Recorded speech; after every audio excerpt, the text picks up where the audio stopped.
क्या है, कैसा है, नहीं करती मैं। पति ने कहा ऐसा करें, क्यों नहीं करती मैं। ऐसी माता तो मुझे लगता है रामपुरा में नहीं होंगी, क्यों है? कोई कई जैसी माता तो नहीं है ना? अगर कोई है तो हाथ खड़ा करो, इनाम देंगे यहां से। बोलो शंकर भगवान की जय। हर हर महादेव। तीसरी प्रकार की माताएं होती है जो सुमित्रा जैसी। सुमित्रा मतलब जिसको दोस्ती लगानी बहुत अच्छी तरह से आती है।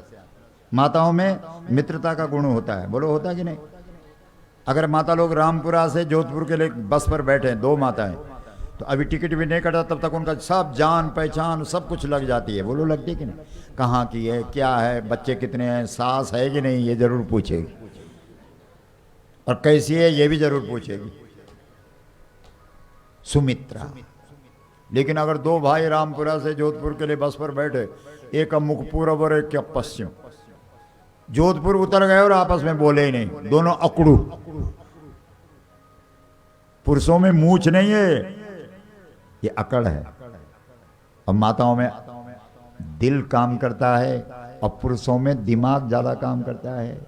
और जब दिमाग ज्यादा काम करता है तब आदमी सोचता है क्या मिलेगा, और जब दिल काम करता है तब आदमी सोचता है क्या दे दूं। दिल वाला क्या सोचता है, क्या, और दिमाग वाला क्या सोचता है, क्या ले लूं। तालियां बजाओ, तो कमाल की है भाई। अगर हम चुप हो गए तो इतना बढ़िया कथा सुना सकती हैं। तो तुम्हारा मन देने को कर रहा है कि लेने को? सच बोलना। आप पुरुषों को पूछो, चुप रह रहे हैं, सोच रहे हैं कि अब क्या बोले। बोलो शंकर भगवान की जय। हर हर महादेव।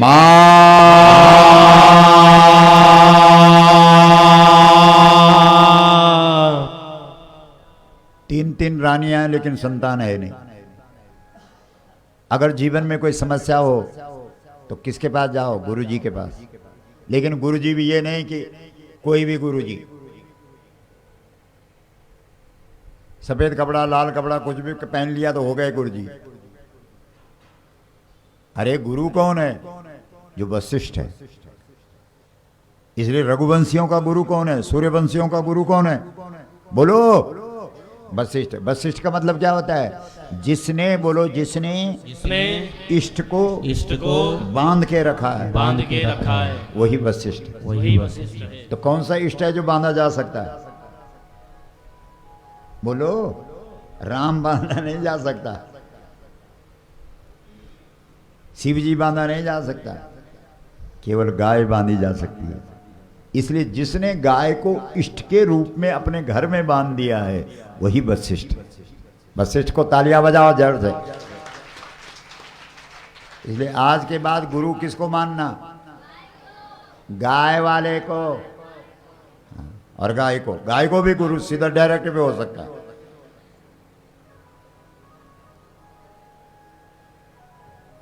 तो वशिष्ठ के पास गए। वशिष्ठ ने कहा बोलो क्या है?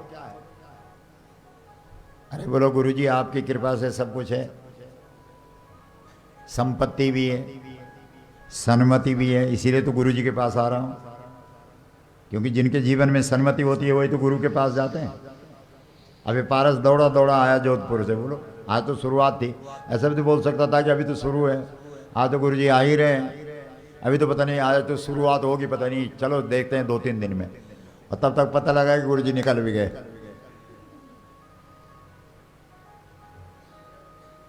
इसलिए जो अच्छे लोग होते हैं वो समस्या के समाधान के लिए और अपने प्रश्नों की अपनी जिज्ञासा को शांत करने के लिए किसके पास जाएंगे? गुरु के पास। इसलिए दशरथ जी अपने गुरुजी के पास गए और उनके गुरुजी गाय वाले हैं, वशिष्ठ। वशिष्ठ उपाधि है, वशिष्ठ नाम नहीं है, उपाधि है। चरण पकड़े किसके? गुरु के। जो अपना पद भूल जाता है वही गुरु के पद पकड़ पाता है। जिसको अपने पद का घमंड है, मैं तो राजा हूं, मैं तो मंत्री हूँ, मैं तो विधायक हूँ, मैं तो सांसद हूँ, मैं तो गांव का सरपंच हूँ, मैं तो परपंच हूँ। वो थोड़ी पकड़ेगा किसी गुरु जी के चरण। चरण पकड़ने के लिए, पद पकड़ने के लिए लोगों को अपना पद भूलना पड़ता है। जो अपना पद भूल जाता है वही गुरु के पद को पकड़ सकता है। बोलो गुरुदेव भगवान की जय। इसलिए दशरथ जैसे राजा ने गुरु जी के चरण पकड़े, और गुरु जी के चरण पकड़े और धोए। किससे? पानी के लोटे से नहीं, परात रख करके नहीं।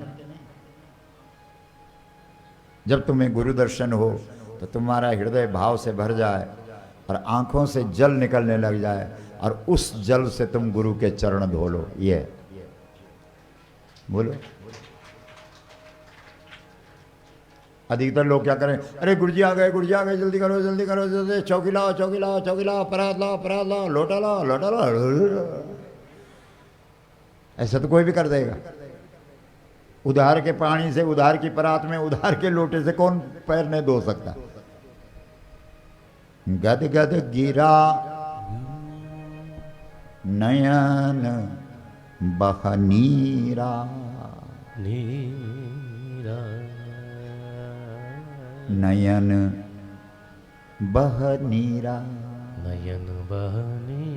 तेरी आंखें जल बरसाने लग जाए। तुम वृंदावन में जाते हो तो राधा जी का नाम लेते हो, बरसाने वाली तेरी, बरसाना जाए।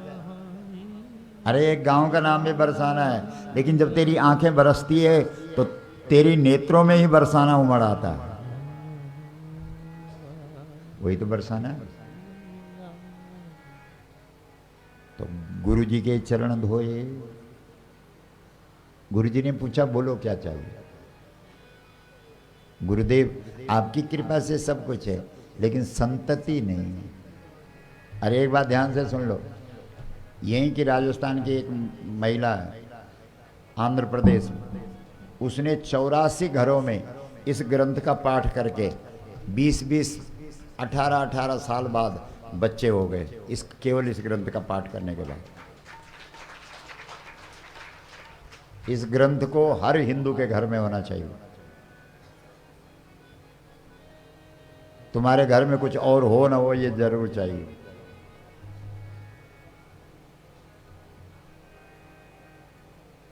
जिस प्रकार से श्रीमद् भागवत की रचना उत्तराखंड में हुई, उसी प्रकार से भगवत कृपा से, गंगा जी की कृपा से उत्तराखंड की पावन धरती पर धेनुमानस की रचना हुई। हमारे तो हाथ लग गई बस। ये हमारा सौभाग्य था, इसलिए हम इसको लेकर के पूरी दुनिया में जा रहे हैं। ऐसा मत सोचना गुरु जी ने बनाई, ना ना ना। ये तो मांगे लाल जी बहुत अच्छे थे इसलिए बोल रहे हैं। अच्छे लोग सब कुछ अच्छा अच्छा देखते हैं। अपनी आंखें सुंदर हो तो सब सुंदर ही दिखते हैं, क्यों? बाकी ये रचना हमारी नहीं, हाथ लग गई बस। जैसे गोस्वामी तुलसीदास जी कहते हैं, रचि महेश, महेश बोलो, रचि महेश, रचि महेश निज मानस राखा, निज मानस राखा, पाई सुसमय, पाहि सुसमय, शिवासन भाखा, शिवासन भाखा। इतनी रचना तो शिव जी की है, पर दुनिया कह रही है रामचरित मानस कवि तुलसी। रामचरित मानस के कवि कौन है? तुलसी। तुलसी, तुलसीदास जी कह रहे हैं मेरा वो फोकट में नाम हो रहा, जबकि रचना किसकी है? शंकर की। इसी प्रकार से इस ग्रंथ की रचना ऋषियों की रचना है, लेकिन हमारे हाथ लग गई बस। बोलो शंकर भगवान की जय। हर हर महादेव।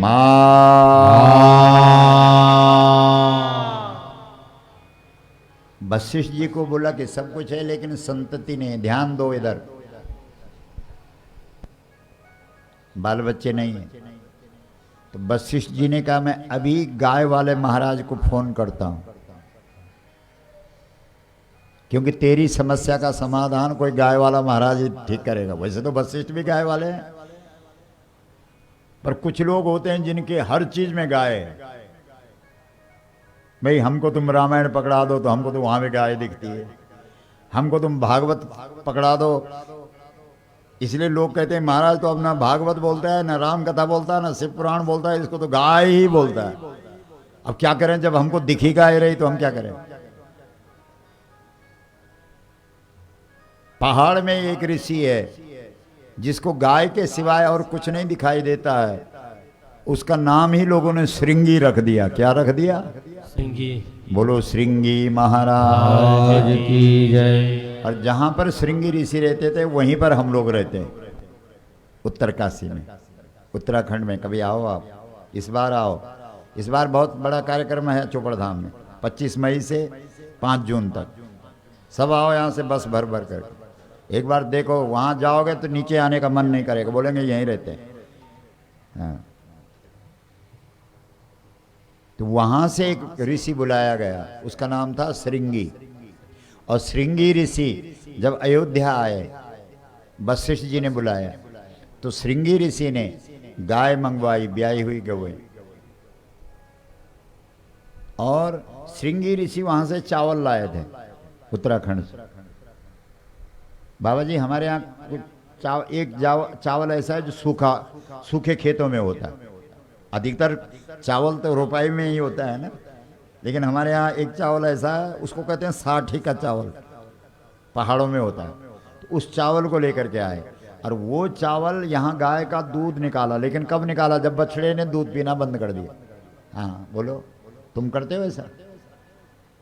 बछड़ा खोलेंगे केवल पहनाने के लिए, जैसे गाय के थनों में दूध आता है वैसे बछड़े को बांध देते हो, और फिर ऐसा निचोड़ दोगे कि कुछ भी नहीं रखना बछड़े के लिए। वो दूध कहाँ है? वो तो तुमने गाय का, बछड़े का हक मार दिया। जब बछड़ा पी ले और नाचने उछलने कूदने लग जाए, तब जो दूध बचे वो दूध निकले, और उस दूध में तुम वो सूखे खेतों का जो चावल है उसको पकाए, तो वो खीर तुम्हारे कोख की स्थिति को बदल देगी, जो बांझपना होगा उसे ठीक कर देगी। बोलो गौ माता की जय। समझ रहे हो बात? तो वो खीर खिलाए फिर किसको? कौशल्या को भी, कैकेयी को भी और सुमित्रा को भी, और तीनों माताओं को गर्भ ठहर गया। और गर्भ में भी कोई सामान्य व्यक्ति नहीं आया, सामान्य जीव नहीं आया। कौन आया? बोलो। भय प्रगट कृपाला दीन दयाला कौसल्या हितकार, हर्षित महतारी मुनि मनहारी, अद्भुत रूप विचारी। धन बन रामा धन श्यामा, निज आयुज भुज चार। भूषण बन माला नयन विशाला, शोभा सिंधु हयारे। दूर कर जोरी स्तुति तोरी, विधि करहु अनंत। माया गुण ज्ञानातीत अमाना, वेद पुराण भ्रनंत। करुणा सुख सागर सब गुण आ गई, जी गावई श्रुति संता। सो हम हित लागे जन अनुरागी, भयउ प्रकट श्रीकंता। ब्रह्मांड निकाया निर्मित माया, रोम रोम प्रतिवेद कहे। ममूर सोवासी यह उपवासी, सुनत धीर मति न उपजा जब ज्ञाना, प्रभु मुस्काना। चरित बहुत विधि कीन जाय, कई कथा सुनाई बात बुझाई। जही प्रकार सुत प्रेम लय, माता पुन बोली सुमत डोली तजऊ तात रूपा की जैसी सुलीला अति प्रिय शीला यह सुख परम अनूपा सुनी